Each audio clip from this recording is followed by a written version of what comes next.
So as I mentioned, we're delighted to have Bob Frank joining us. He's a professor emeritus at Cornell University. He's written a number of amazing books and articles. The one he's going to be talking about today is Winner Take All Markets.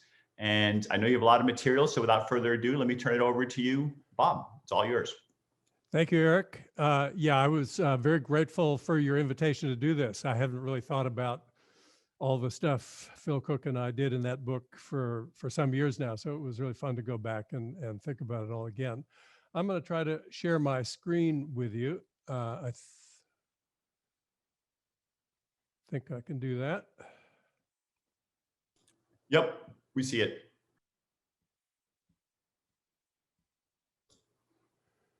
So now you ought to see a full slide. I hope that came up. Yep, it's on presentation view. So this book came out in 1995. About 15 years after it came out, there was a new UK edition that got published, and they asked us to write a new preface for that. And so we did have an occasion to think about all the claims we tried to defend in the book then. And what we wrote then was that things seem to have played out more or less as we'd imagined they would. I will later on describe an egregiously bad prediction I made in one of the chapters that I was mostly responsible for. But first, let me just say a little bit about the book's general thesis and some of what we did in it.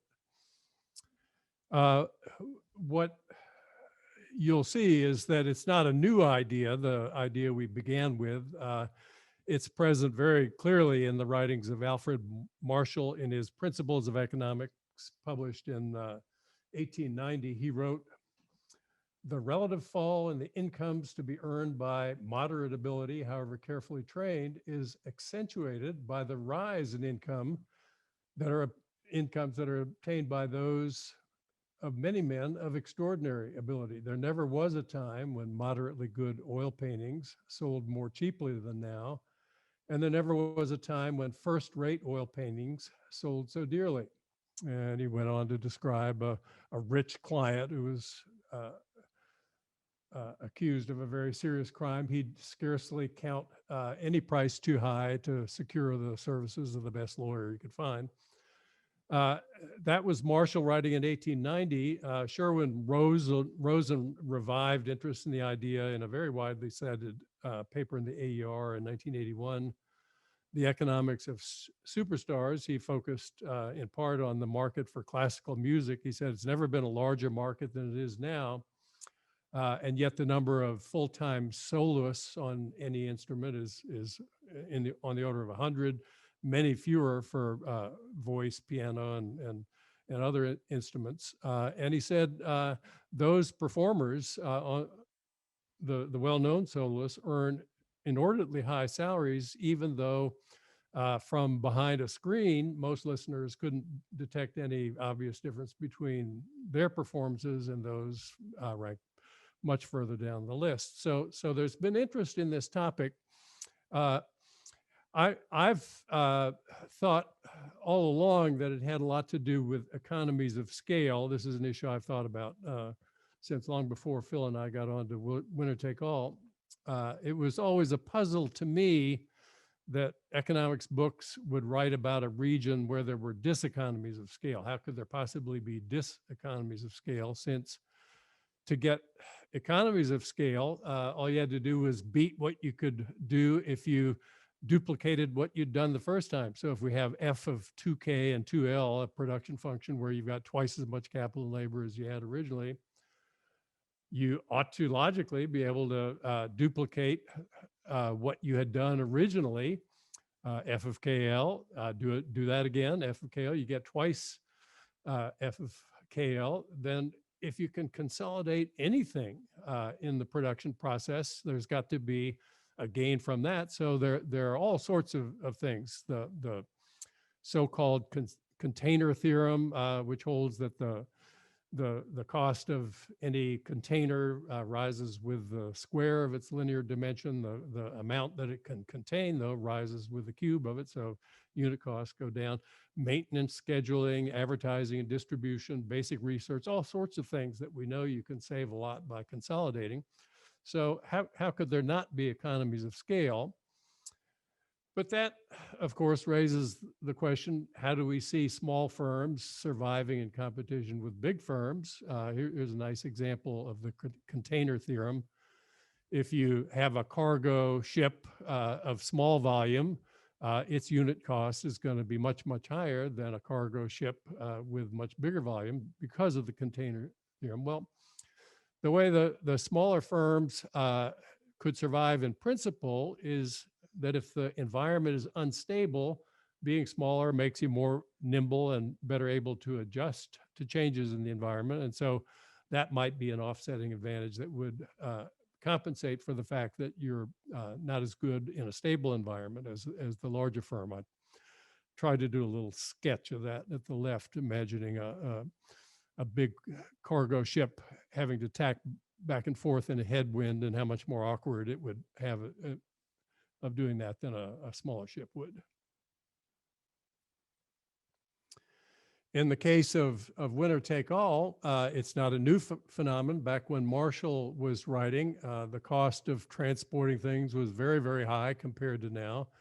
So if you bought a piano in the 1800s, it was almost certainly manufactured not very many miles from where you lived. It was just too costly to transport it any further than that. Now, transport costs are next to nothing. And if you are buying a piano today, you'll find that it was manufactured in only a very few geographic locations all around the globe. There are huge economies of scale in manufacturing. As long as it doesn't cost too much to get it from where you make it to where it's used, that's going to carry the day if the market is stable in other ways too. All that's good. Everybody can buy from the best producers, even if they're far away.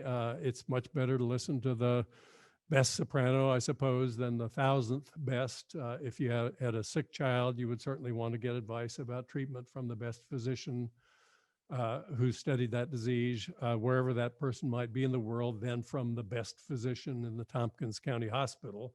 All good. There's been a dark side, though, which is that there's been an enormous increase in the concentration of income and wealth as a result of this winner-take-all effect. This is one of the recent reports from the Economic Policy Institute.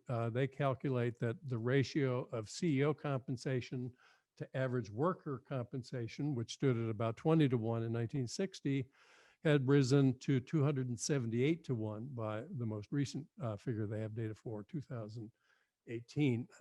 The pattern of income growth has changed dramatically since World War II. It was rising at about 3% per year for income earners up and down the ladder, top, middle, bottom of the income, it didn't matter. If anything, the growth rate was a little higher at the bottom.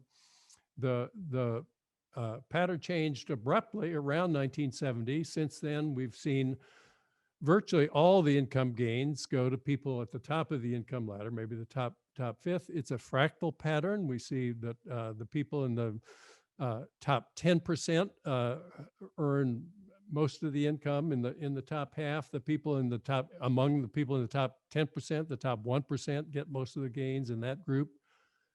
Within that smaller group, it's the top 1/10 of 1%. It's as high up as we can go with the data that we see that repeating pattern. And it's a dramatic effect since the scale has gotten so big. Apple last year earned $57 billion in profits. That's an enormous number, obviously. That was during the height of the pandemic. Its CEO, Tim Cook, is meant to be a supply chain genius. He built the Apple supply chain. It was his team and his leadership that kept it humming vibrantly during the full challenge of the pandemic. If he'd been replaced by the next best candidate, how much worse would Apple have done? If they did only 1% worse last year, the company would have, bottom line would have been $570 million lower. So there's no question that if you're in charge of a big operation with a lot of leverage, you've got an enormous economic value to contribute, and that's the short answer for why salaries have been rising so rapidly at the top in so many of these places. This is our former Cornell president. I was on the search committee that hired him. We knew that his big job when he came into the office was going to be to take over the newly launched capital campaign, $4 billion. It was the largest campaign any university had ever announced up until that point. How much was he worth? We were looking for somebody who would be good at everything, and by all accounts, he was good at everything. He was a world-renowned pediatric cardiologist. He was a host of an FM jazz radio program that was widely distributed throughout the Midwest. He very charming, warm guy. The first time I ever saw him, he was called up out of the audience at our State Theater to play a set with the New Orleans Jazz Orchestra. He went up there, and I certainly couldn't tell that he wasn't a professional musician. But the main thing we needed was somebody who could run that campaign, and I heard him speak scores of times, and each time the donors, you could just feel them lunging for their checkbooks. How much do you need? And if he was just, what, 2 or 3% better than the next best candidate, the psychologists have a J&D rule. It's got to be 3% brighter, or you can't tell it's a brighter bulb than the one next to it.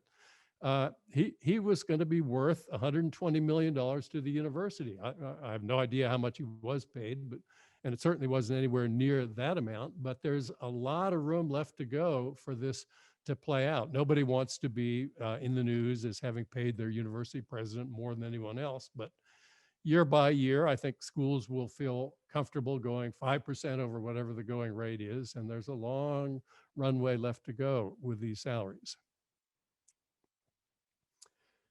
I want to sketch out what I still think of as the main policy lesson of our analysis of winner-take-all markets. And it's that they share an essential similarity to what economists call tragedies of the commons.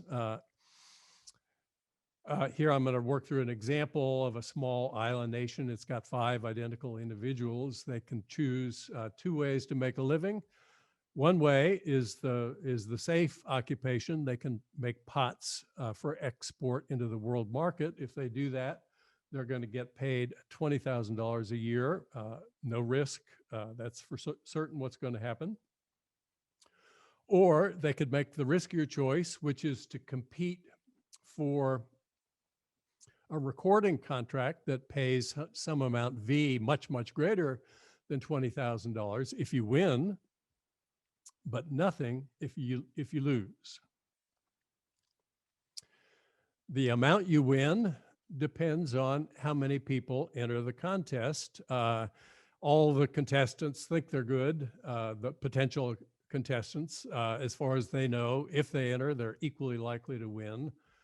In fact, their talents are different, and the more of them who enter, the higher is the expected value of the most talented among them. That's the common result in any kind of sampling procedure of this sort. And so if we just assume for simplicity that they're risk neutral and they're willing to enter the contest as long as their expected reward from doing so is at least as great as what they could have made by entering the potter's market, what's going to play out here?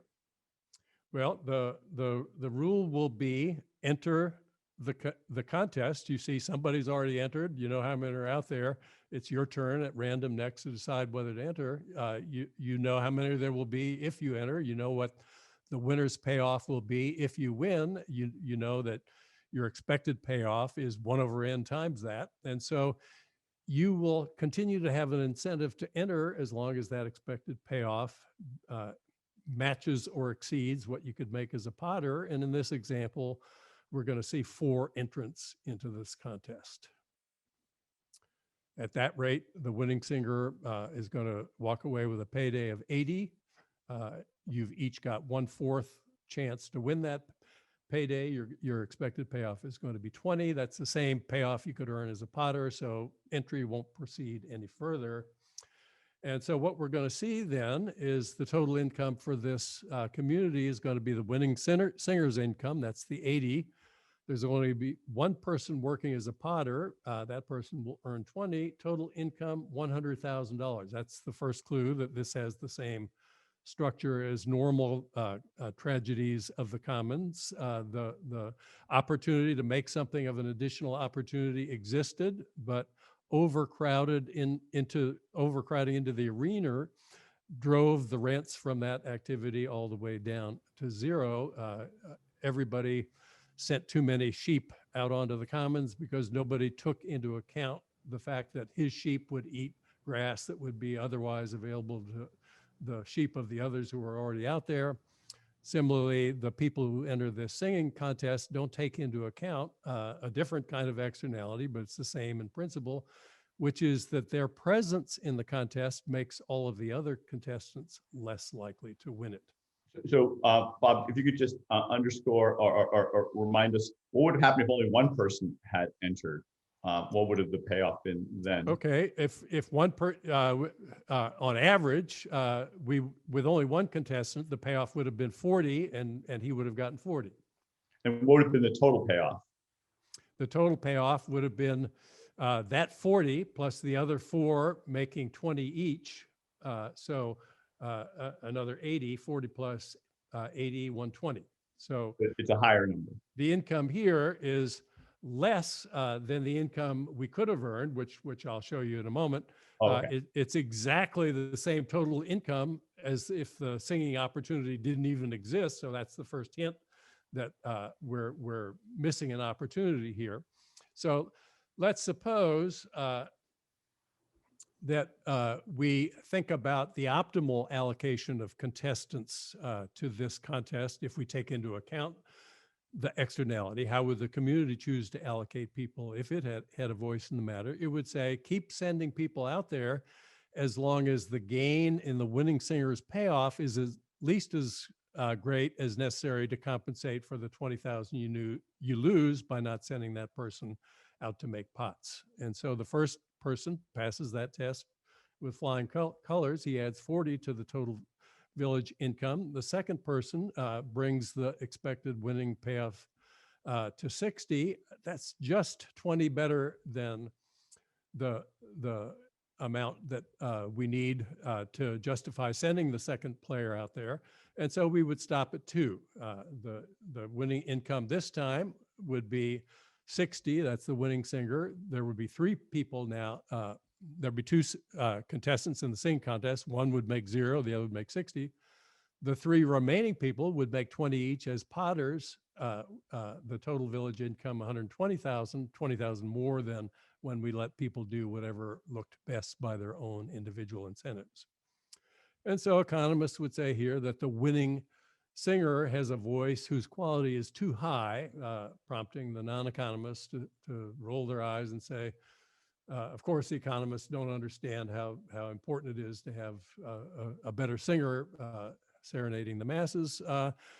But the economists respond that our interest in singing quality goes only so far. We want to sacrifice other things we care about only up to the point where the value of having extra singing quality is enough to offset what we give up elsewhere. And that's what occurs here when we have 2 people in the contest.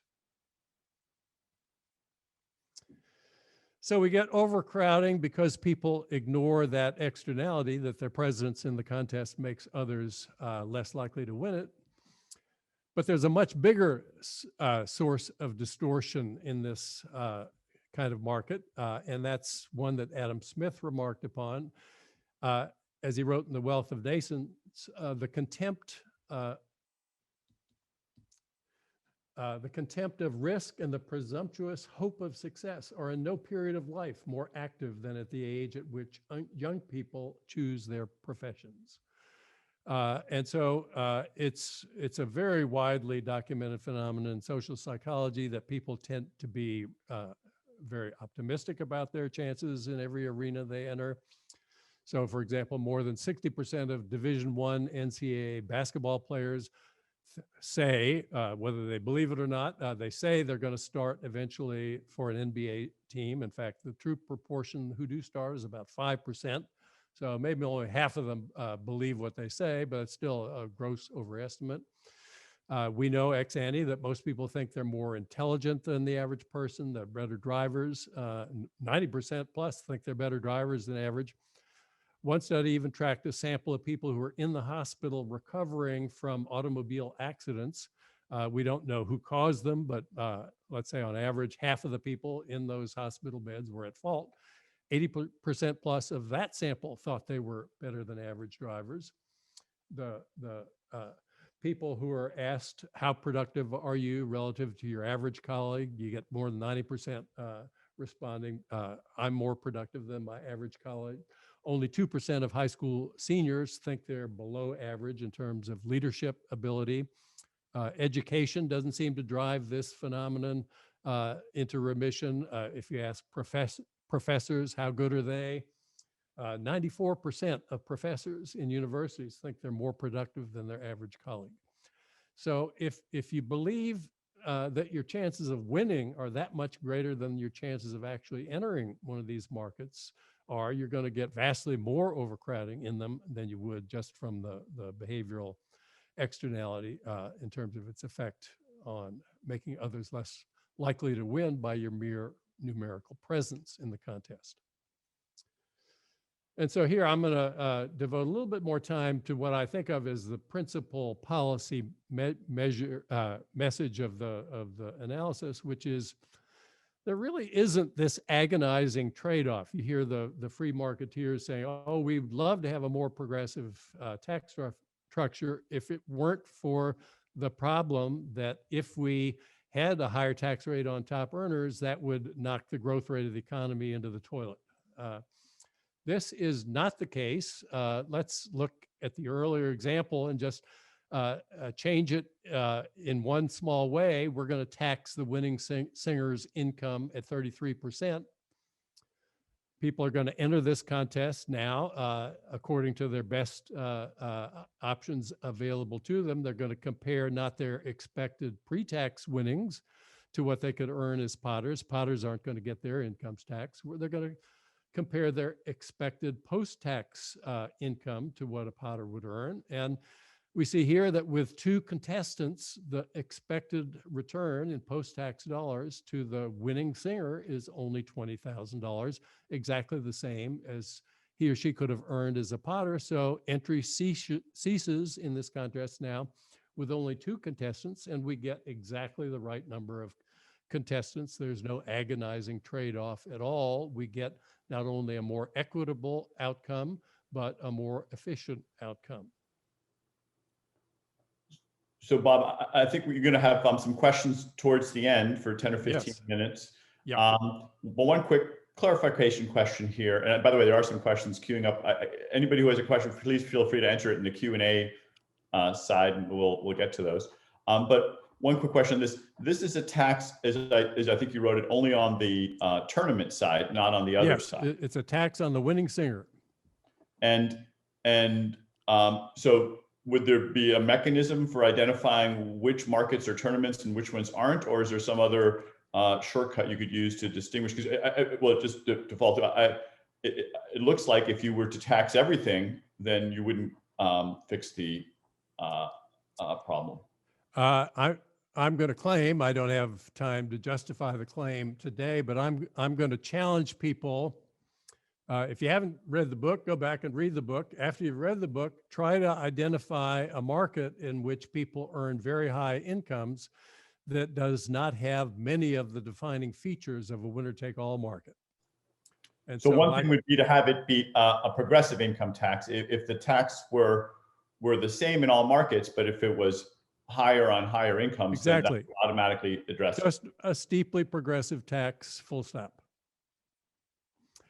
But the claim is that those high incomes that would be taxed under a structure like that are, for the most part, incomes that were earned under winner-take-all conditions, broadly construed.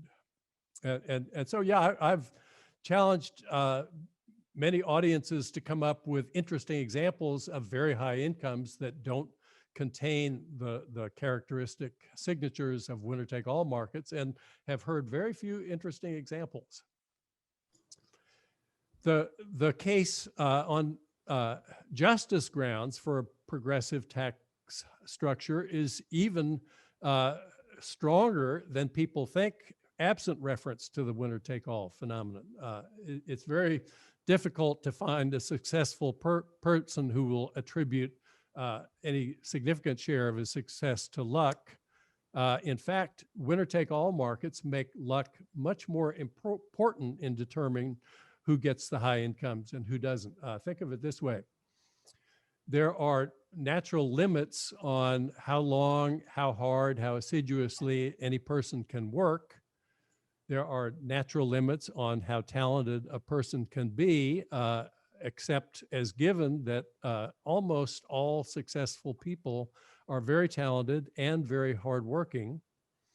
But in the winner-take-all contests in which they compete, the finalists in those contests are all bumping pretty hard up against those natural limits again of how hard you can work and how talented you can be. So search the group of finalists. There'll be 10 or more of them in most of these markets.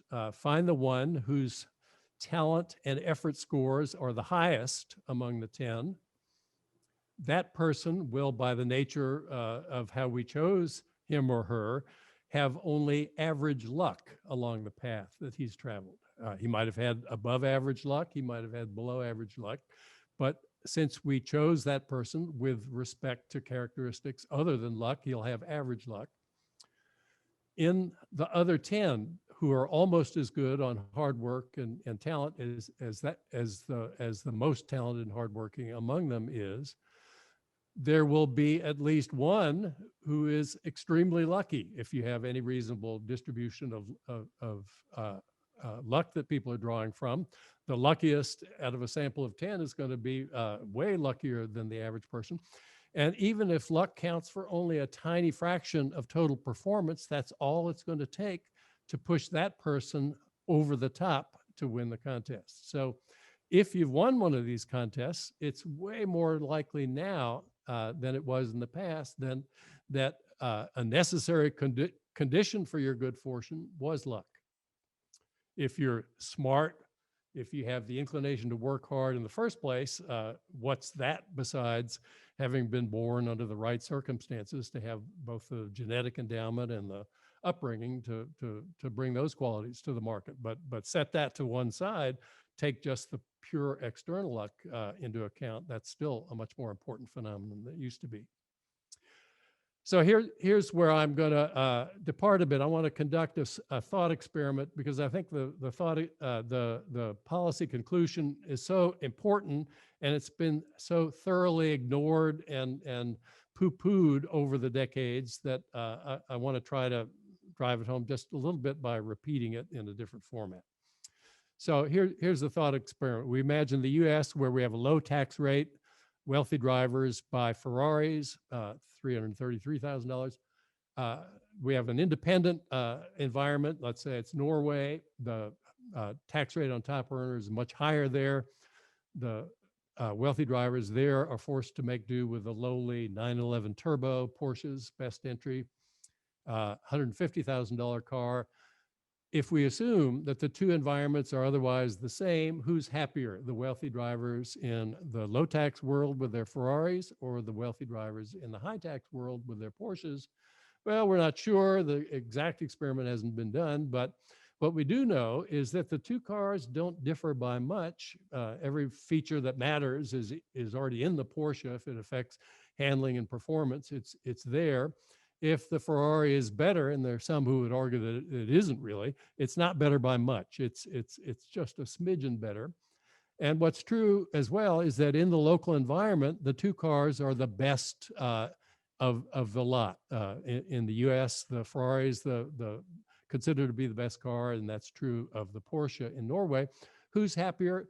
The evidence is very clear that we would have a difficult time detecting any measurable difference in the happiness levels as best we can assess them of wealthy drivers in the two countries. But here's where the question isn't the right one to ask, because the high tax country has a lot more revenue, you can adopt the very most hostile view of government you choose. Government crowns welfare Queens by the millions. It builds bridges to nowhere in large quantity. It wastes most of its budget. Still, if you examine government budgets anywhere, state, local, or federal, much of what gets spent is on things that voters seem to care about.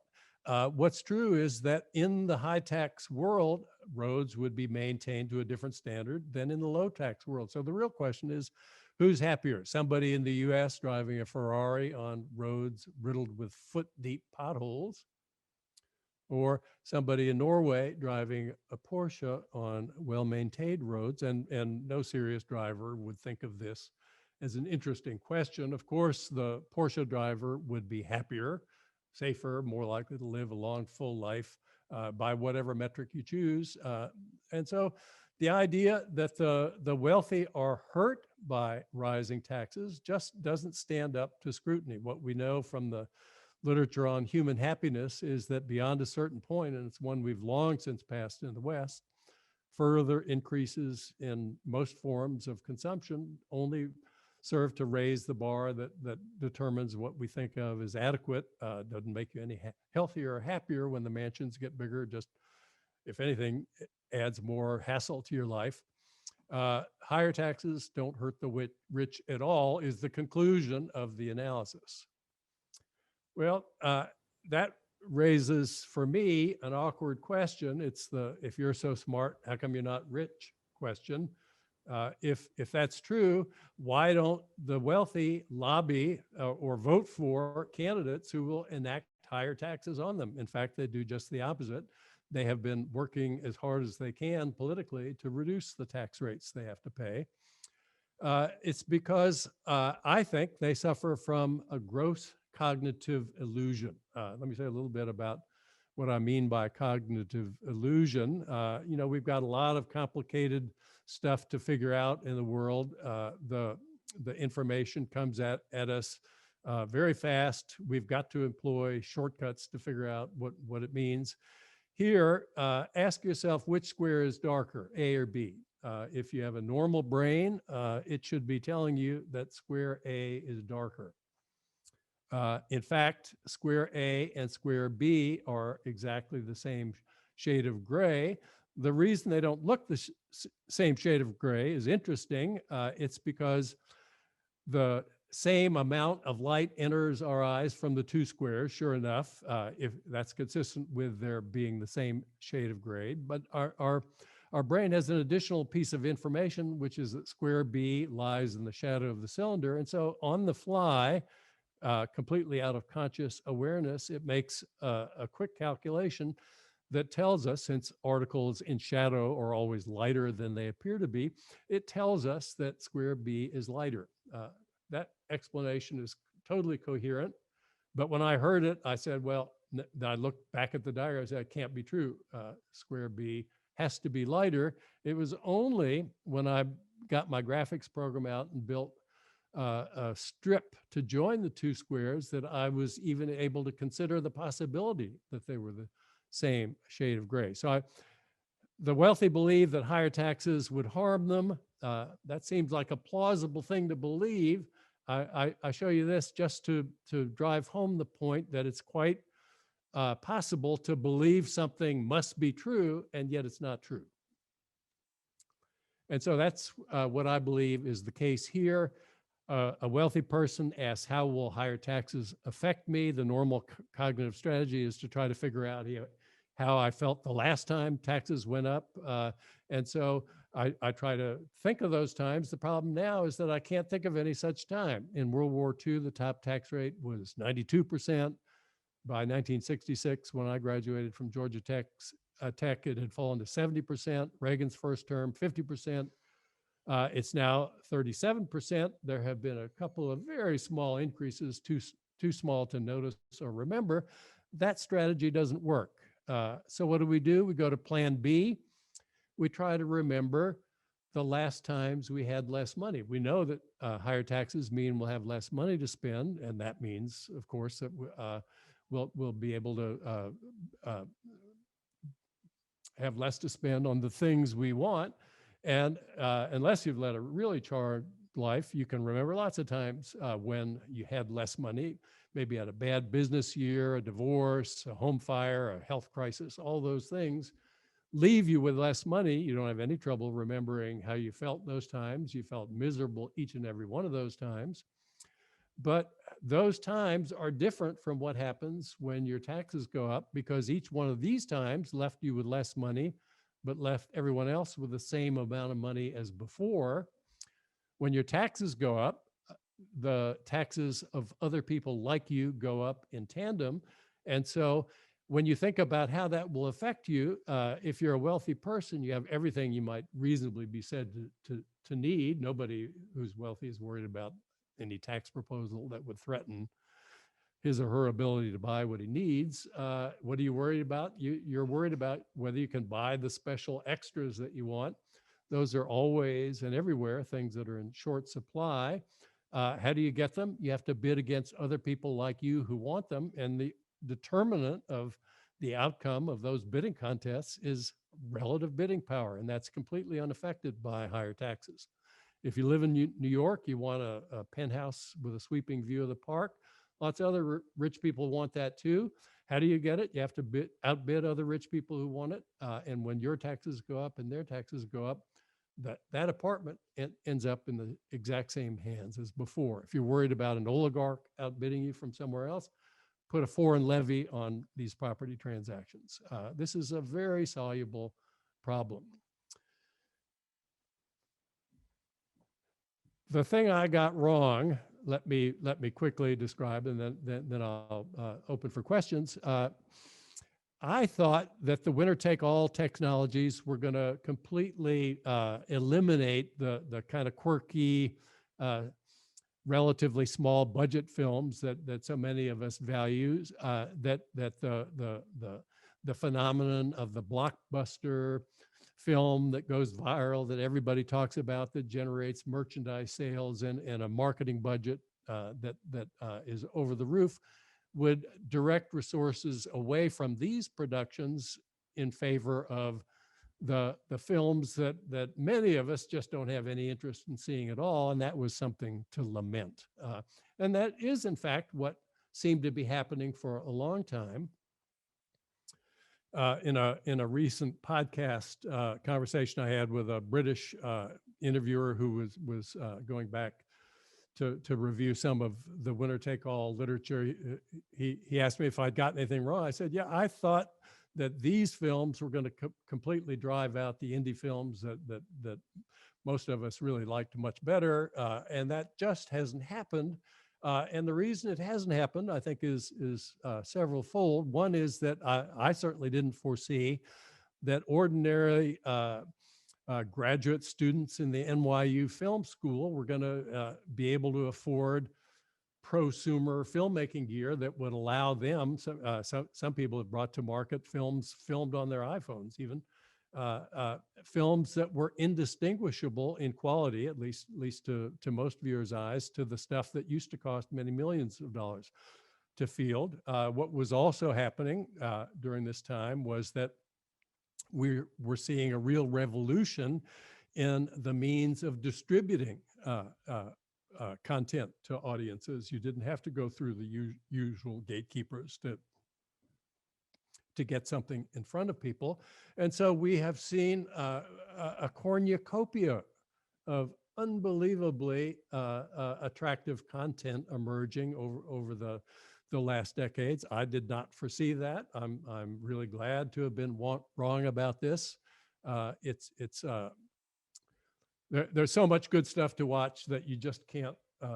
Nobody's got time to watch it all. It's not possible. And so there are exceptions. The long tail was Chris Anderson's book that kind of foresaw some of this. He said we're going to see a whole flourishing of the niche economy. Anita Elbersy said, no, that's not going to happen. And she looked in books and music, at least, and found that, yes, there were more sales of the backlist titles than there used to be, but that if you looked at total sales of the bestsellers, they accounted for much more of total sales now than at any time in the past. And so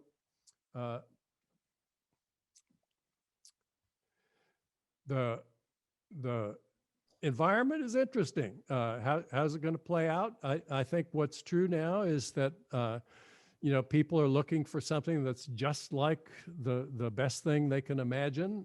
If you get the thing that's best for you, it's going to by its nature be produced on a very small scale. That means it's going to be more costly to produce than if it were produced on a mass scale. But there are now production techniques that will allow a lot of the stuff to be standardized. And if there's somebody who's good at doing what you like, you're going to be able to find that person.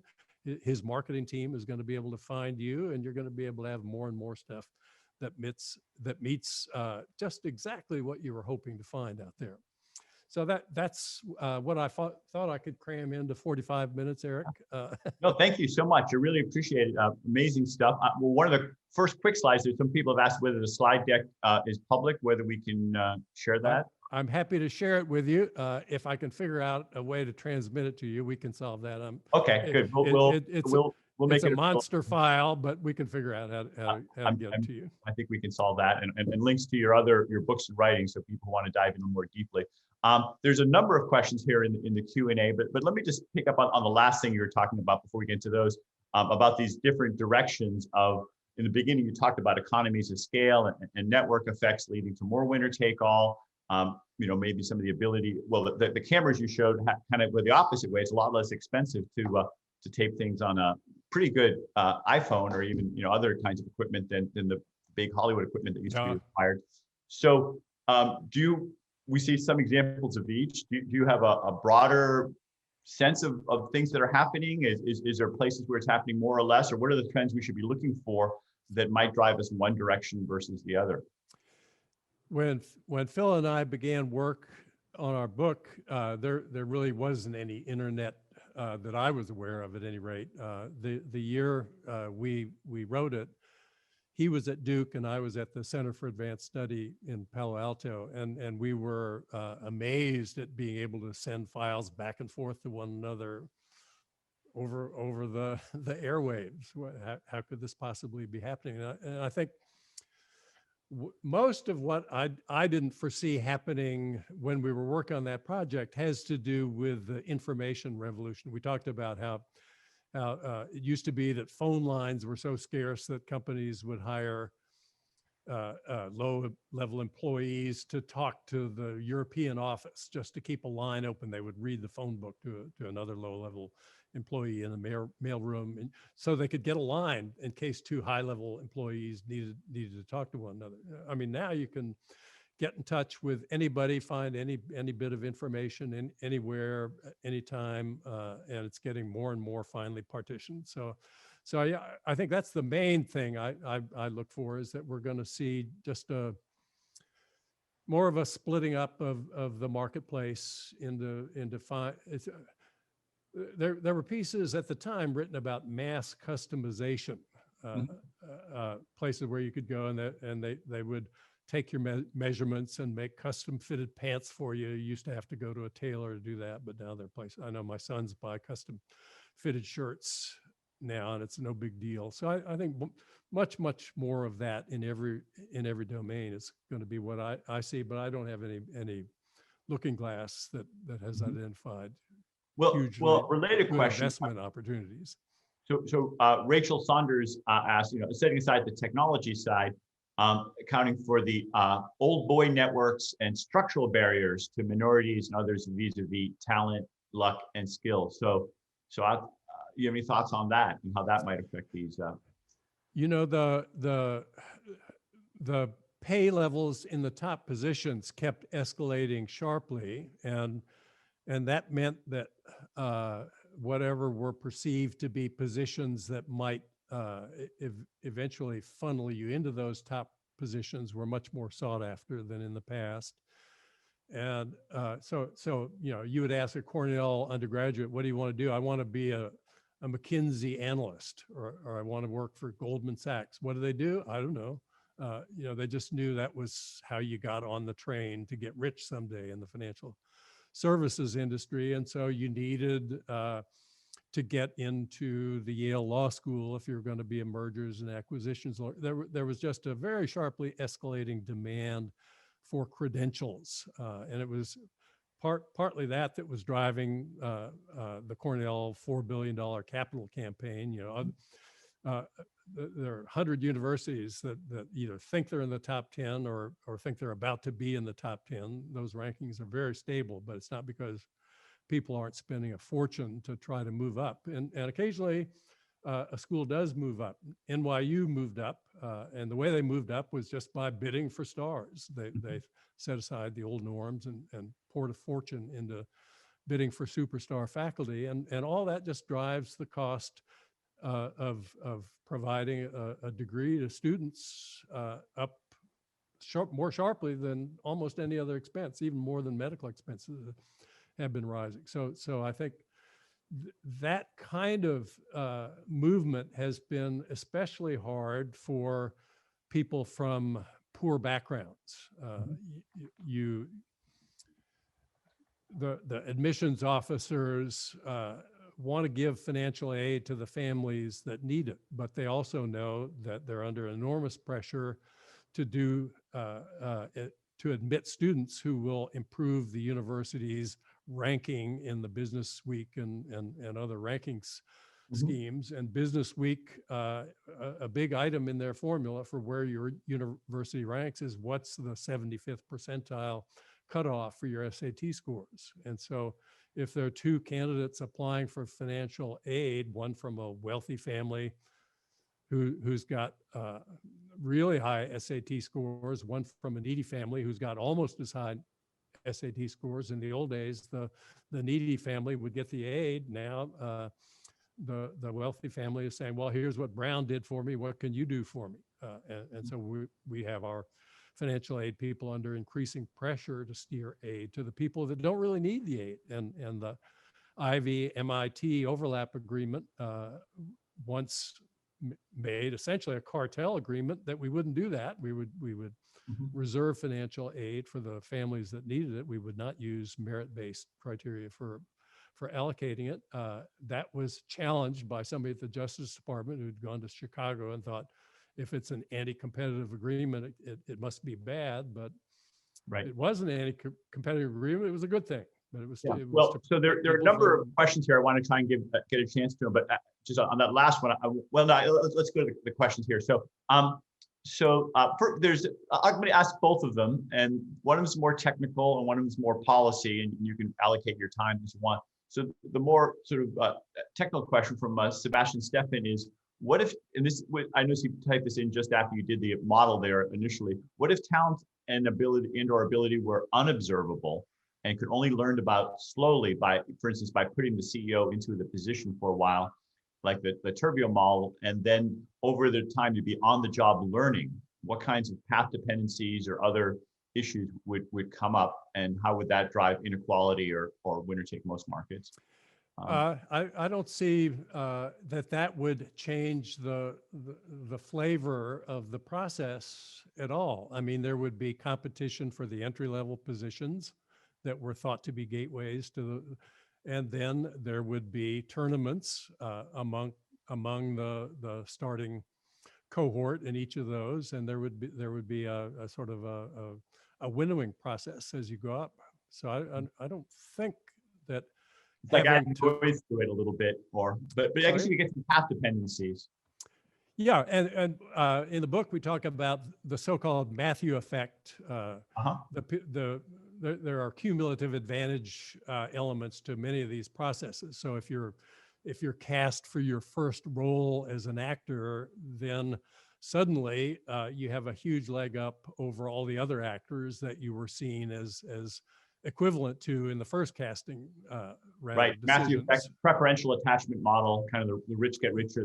Yeah. Exactly. Yeah. So I think having it play out over time like that wouldn't change the qualitative features of the dynamics at all. Might accentuate them even. So here's a big question that a lot of people are probably wondering about.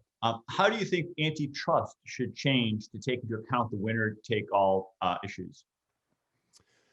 You know, it's a good thing to buy from the best producers. We don't want to do anything to force people to buy from inferior producers if there are economies of scale. If the best soprano can stamp out copies of her performance at zero marginal cost, why not listen to the best soprano? Why not consult with the leading expert on a disease that your kid has?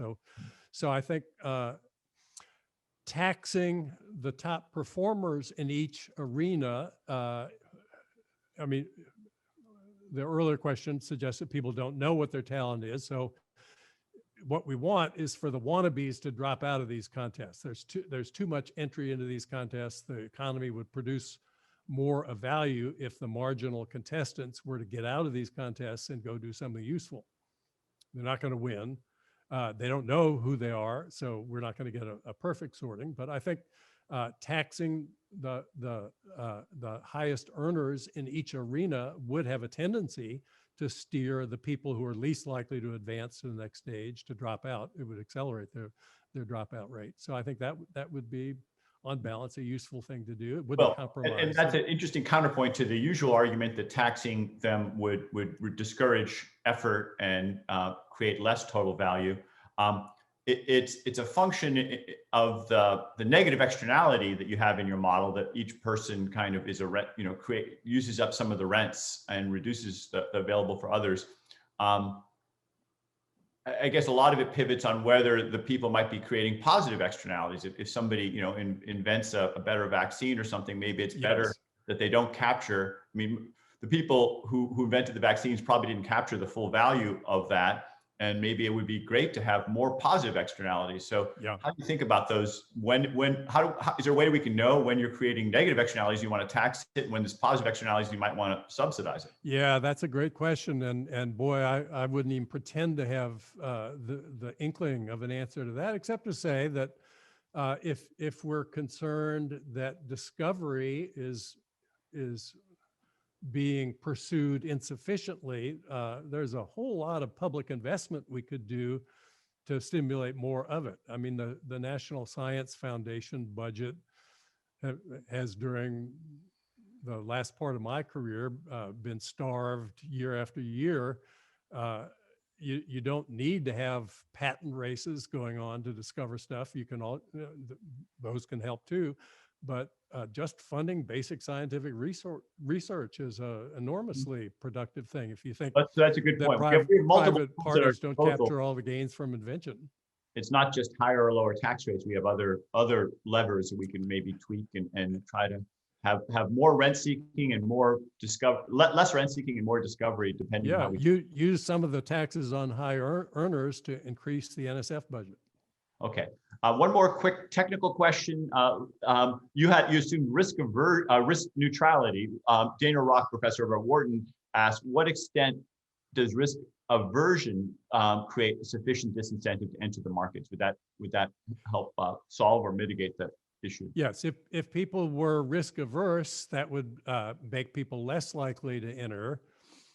It would not, you could have quite a bit of risk aversion and still get more entry than you would want to see happen. You could have an enormous amount of risk aversion canceled out by the tendency to overestimate your chances of winning. So I'm risk averse, but that doesn't deter me from entering because I'm certain I'm going to win, even though my odds of winning are not very high, in fact. Right. Yeah, so it'd be an issue. Okay, well, I'm afraid we're out of time. That was just fascinating. And as I mentioned, we'll go ahead and we'll create a page where people can access your writings and the slides if they want to learn more.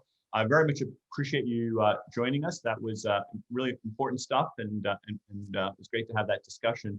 I want to let people know that this coming Thursday, we're having a special seminar, which we'll be announcing the details, with Kevin Roos talking about some of the ways that artificial intelligence is changing work. And it's called Future-Proof 9 Rules for Humans in the Age of Automation. And then next week, next Monday, we'll have Danielle Lee coming in and talking about some of her fascinating research about hiring as exploration. So look forward to seeing all of you at those two seminars on Thursday and next Monday. And once again, thank you so much, Bob. It was a terrific talk. Thank you, Eric, very much.